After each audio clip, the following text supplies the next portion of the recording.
Recording stopped. All right, everyone, welcome inside the Recording in progress. Welcome inside the virtual media center here at the LPGA Drive on Championship. I am thrilled to be joined by this year's winner, the first Rolex first-time winner of the season, Leona Maguire. Leona, what are some of the emotions that you've been feeling over the past hour? Yeah, I think it hasn't really sunk in yet. It's a bit surreal. I think it's been a long time coming, and I suppose you don't know it's going to happen until it actually does. And tried to just stay really patient today. Didn't get ahead myself. Wanted to go out and just shoot a number. Didn't want anybody to have to hand it to me. I wanted to go out and win it myself, earn it, and yeah, just really proud of the way I played today. What was the mindset as you headed to the first tee? You know, when you were on the cusp of potentially becoming a Rolex first-time winner. Yeah, tried not to think about too much stuff. Didn't look at Twitter or anything last night because I knew there'd be a lot of talk about that sort of thing. And yeah, I mean, I was trying to go out and shoot 20 under par. That was my goal today. And was feeling really calm. Wasn't very nervous, just pretty much stayed in the moment. I mean, Dermot's been a huge help that way. He's pretty calm. I'm pretty calm. We just go about our business pretty quietly and effectively, and just tried not to do anything different today. Tried to just hit some really good shots, and it was a different wind today, so that I felt like the course played tougher. The par fives played a lot tougher, so hit some really nice iron shots, which came in pretty handy. Definitely some impressive golf for you. When did you really start to feel that momentum kick in? I think it was around the turn. I think that birdie on 7 was huge. Because Brittany had obviously gone on that run early, and as I expected, I knew someone was going to go low today, and was just trying to keep up with her and Marine early on, and then yeah, that birdie on 7 and that birdie on 8 as well out of the pine straw was huge for momentum, making the turn, and then to rattle off another 2 on 10 and 11. I thought the shot in 11 was in, but yeah, just some really solid iron shots to set up those chances. All right, once again, if there's any questions on the Zoom, please let us know in the chat so that we know to call on you. But we're going to start with questions in the room here with Steve. Walk us through the shot off the pine straw. I mean, that's always dangerous, you know, then you can hit that thing fat pretty easily. So what was the thinking there, and how did you execute it? Yeah, I mean, yeah, you don't try to treat it a little bit like a fairway bunker shot. It was a little bit in between, and I kind of wanted to hit a little 7, just chip it sort of there. It was into the wind a little bit, and Dermot said, no, hit 8 and hit it as hard as you can. Just try and get a good contact on it, try and ride the wind a little bit, draw it in. And right before I hit it, he was like, clear your feet, make sure you don't slip. I slipped by the best of times. So, yeah, that was definitely a good call for him. And yeah, huge for memento. Just hit it as hard as I could. Just a really nice shot in there. Big for momentum, I think. How far were you? Oh, I think it was about 135 yards, something like that, into a little bit of a wind. So, yeah, just tried to keep the ball down, not get too much of a floater off the pine straw. That can happen. And you mentioned being calm, and of course, Brittany did go on a run, and at one point you had fallen back. How in those situations do you not get anxious? Yeah, I mean, I've a lot of respect for Brittany and Marina as golfers. I knew Brittany's one of the best putters on tour, and she held a lot of putts early, and kind of expected that to happen. Didn't get rattled. In my head, I was trying to get to 20 under par. I felt like if I got to 20 under par, no one could catch me. So I wasn't worried about her going low early or Marina going low early. I knew I'd get my chances when I'd get them, and it was up to me to take them, and thankfully I did. A lot of players don't win until the final putt falls. You pretty much had this locked up on the last tee. Were you able to enjoy it walking up 18? Yeah, I mean, there was no leaderboards out there all day, and I didn't look at a leaderboard all day. I had no idea what was happening until the 18th fairway, and just tried to hit each shot as it came. It's you say you want to enjoy it, but it's hard until that sort of final putt drops, and you know it's for sure. You also worry about maybe the leaderboard potentially being wrong or something like that, so you don't try not to do any of the maths in your head or anything like that. Like I said, I was trying to get to 20 under par. That was my goal regardless, so a little disappointed to bogey the last, but happens. All right, Greg? Niall was tweeting for you. What's it been like to have his support Yeah, I mean, he's been there right from when I turned pro. Modest have been a huge help in my management company. And yeah, Mark and Niall have been there from the start. Obviously, my sister Lisa works with them as well. So it's nice to have people in the background that are looking out for my best interests. And Niall's been trying to grow the game in Ireland and young girls. And hopefully this win today can help that as well. You mentioned on the green that after the Solheim Cup, you got to ride in a gold BMW and stuff. How are they going to up the ante for the win now? I have no idea. I guess there's a week before I go home, so they have a little bit of time to plan. But I don't think the weather in Ireland is quite right for riding around in a convertible as it was in September. But I'm sure we'll figure something out. And these wins don't happen very often. It's incredibly hard to win out here. These girls are so good, so definitely enjoy this one while it's here. All right. Scott, I know you got to get a quick picture. Yeah, just there's clamoring for it in Ireland. Can you be quick for it? Yeah, just have that on your lap, and then you're going to do like ta-da as you're pointing to the trophy. No, just What? Just with both your hands, like this is what I just want. Like Oh, this. Yeah. Oh, I know No, that. you don't Just have point you don't to have it. touch Just yeah, there we go. Perfect. That's exactly what I want. Excellent. Thanks so much. All right, we'll go to the Zoom. Brian, if you'd like to go first.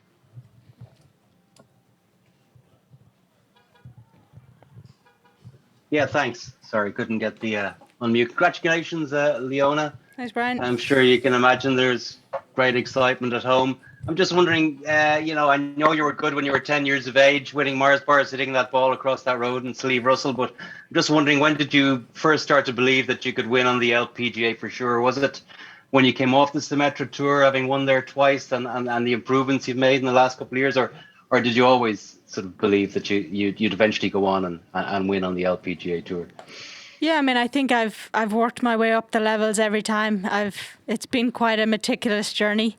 I did it my way. I did it the way I wanted to do it with the help of my team around me, and I feel like the way I've gone about it, I've been prepared at every level. I've sort of mastered each level, and I know people probably thought I was going to win maybe before this. I was maybe getting a little impatient last year, but I think going down the stretch at Meyer last year with Nelly, that was a huge confidence boost for me, knowing that, yeah, she was 3 shots ahead and I nearly closed the gap, but really felt like I held my own that week. And then the 61 at Evian too, and obviously Solheim Cup was a massive confidence booster. But Solheim Cup's one thing to do it in an individual event when it's just you out there by yourself. That's a different ball game. So yeah, I mean, I feel like I've been growing all the time. Did a lot of good work at home with Shane over the winter, and didn't expect for it to pay off this early in the season.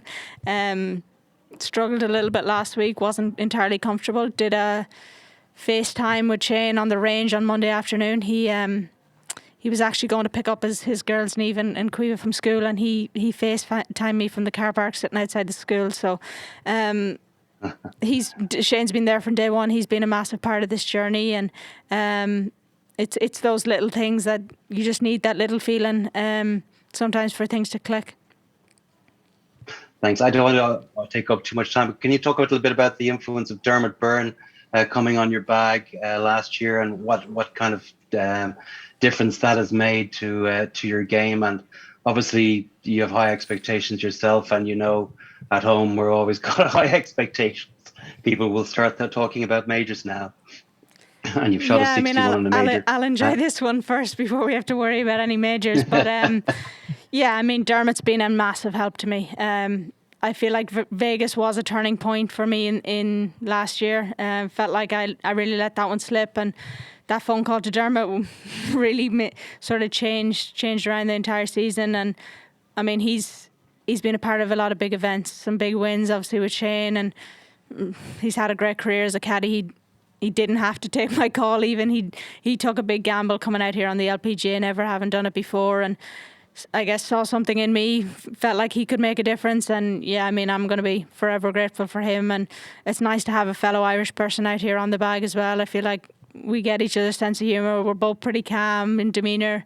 I mean, Dermot didn't change last week when I was 80, tied 80, whatever it was after the first day, versus coming down the last with a 4 or 5 shot lead, whatever it was. So yeah, he's been a huge help, and lucky to have him.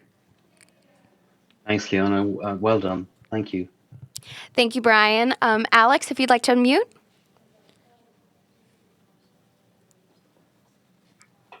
Hi, Leona. Congratulations, of course, today on your victory, and the first victory, of course, for a woman, an Irish woman on the LPGA.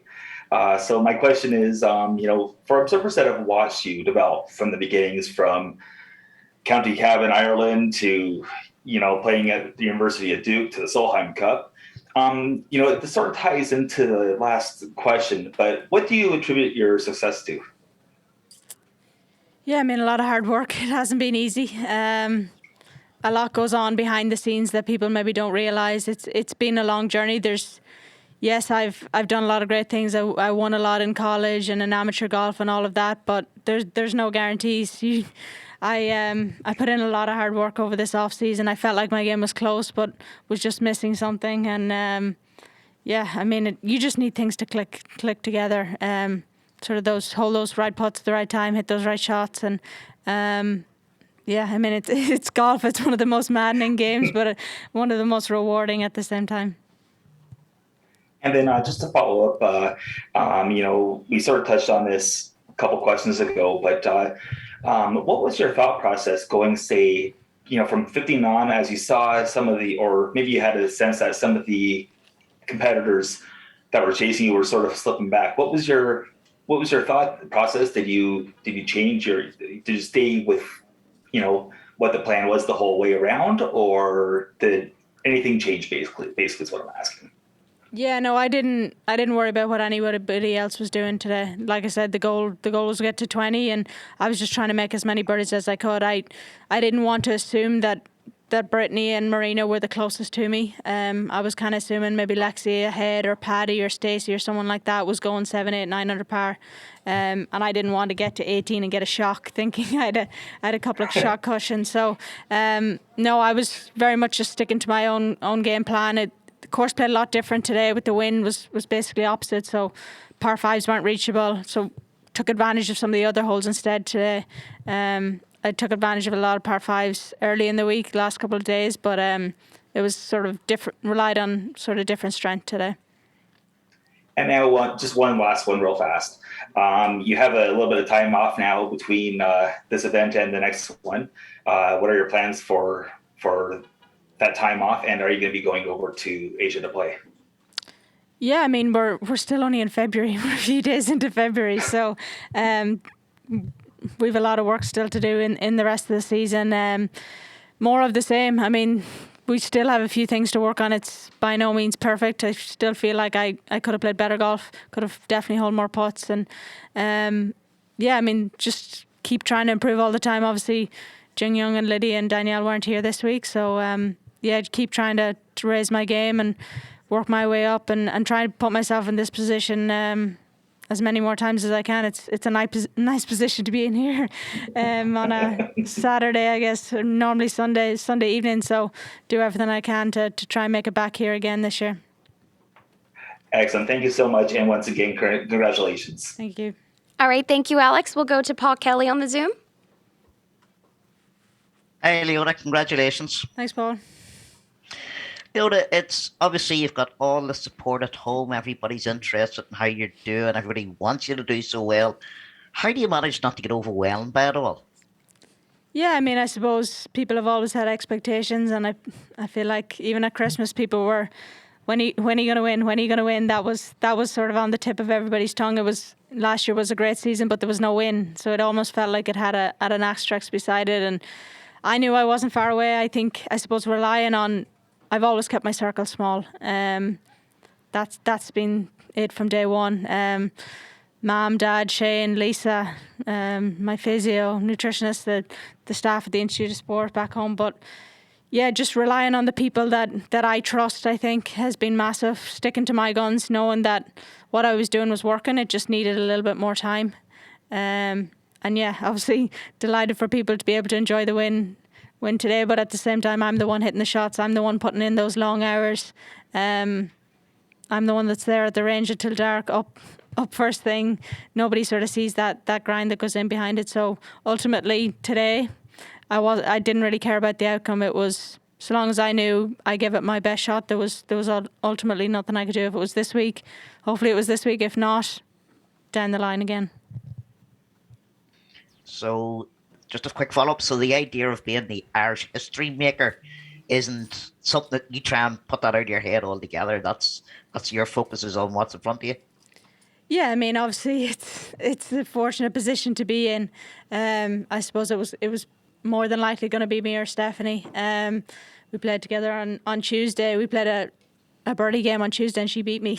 I gave her $20 on Tuesday night, so I didn't think I'd be sitting here on Sunday. She obviously had a hole-in-one during the week, so we might have to get a few more of those games throughout the year. But no, I mean, the support from home has been incredible.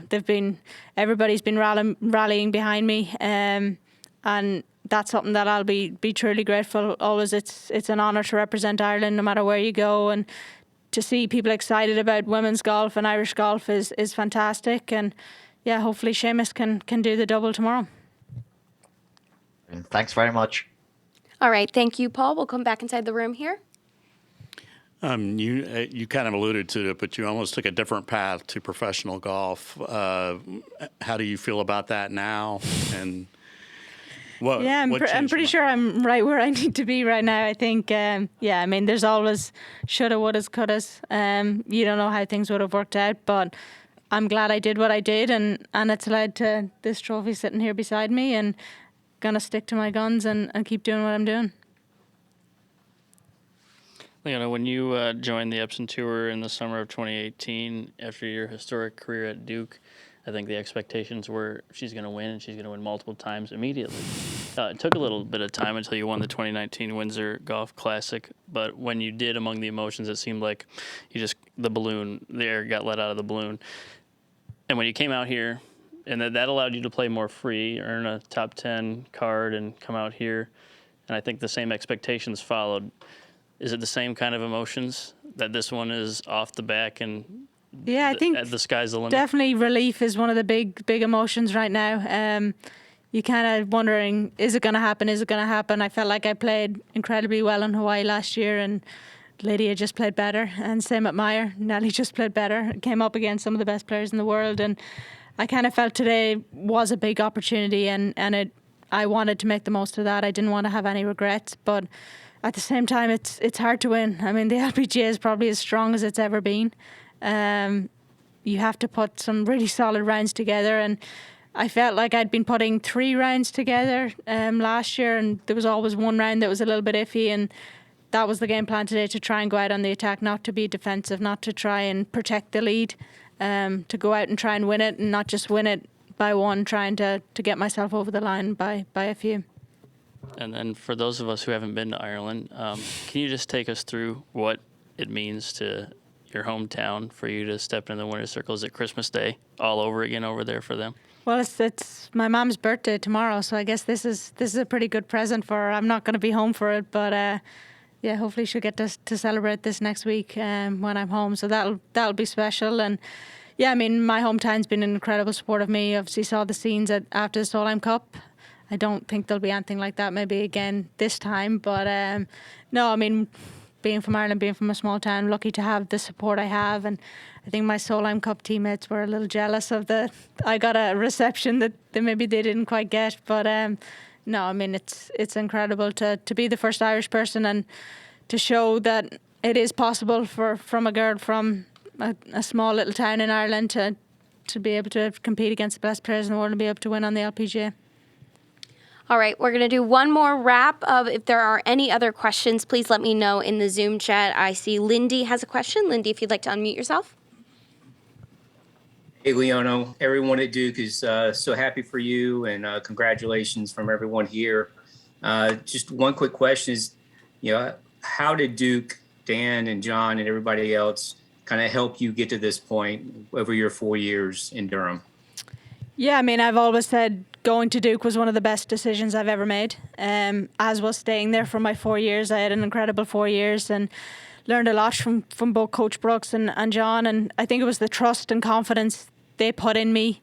They believed I could do it probably before I believed I could do it. Coach Brooks didn't treat me any differently when I was winning, becoming world #1 amateur. He was always pushing me, and as was John. That was what John always used to say. No matter how many times I won in college, he said, "You should win more. You should win more." And I've kept in touch with both of them. Looking forward to going back to Pine Needles in a few months, obviously. But yeah, Duke's been a huge part of my journey. It's nice to have a few more Blue Devils out here this year as well on tour, and just the patience. I mean, I felt like my college career started a bit like my professional career. The fall of my freshman year, it was close. Be patient, and obviously got that breakthrough win in South Carolina at the Darius Rucker, and feels a little bit similar. Thankfully, not with the drama of a playoff this time. Great. Thanks so much. Congrats. Thanks, Lindy. Thank you, Lindy. And we will wrap it with one last question from Brian. Yeah, Leona, hi. Just a quick one. It's important to celebrate these things. I don't know if you've got any plans. Are you planning to let your hair down tonight and sing the Fields of Athenry on the bar like Shane Lowry or anything like that? Anything pop into your head right now? No, I mean we'll enjoy this one. I'm here in Florida for another week before I go home, before Singapore and Thailand. So we've got 3 weeks off. So yeah, like you said, we'll enjoy this one. These don't come around very often. So I'm sure something will have to get put in the trophy at some point tonight. Thank you. Perfect way to end. Thank you, everyone, for joining us on the Zoom call, and congratulations once again, Leona. Thank you.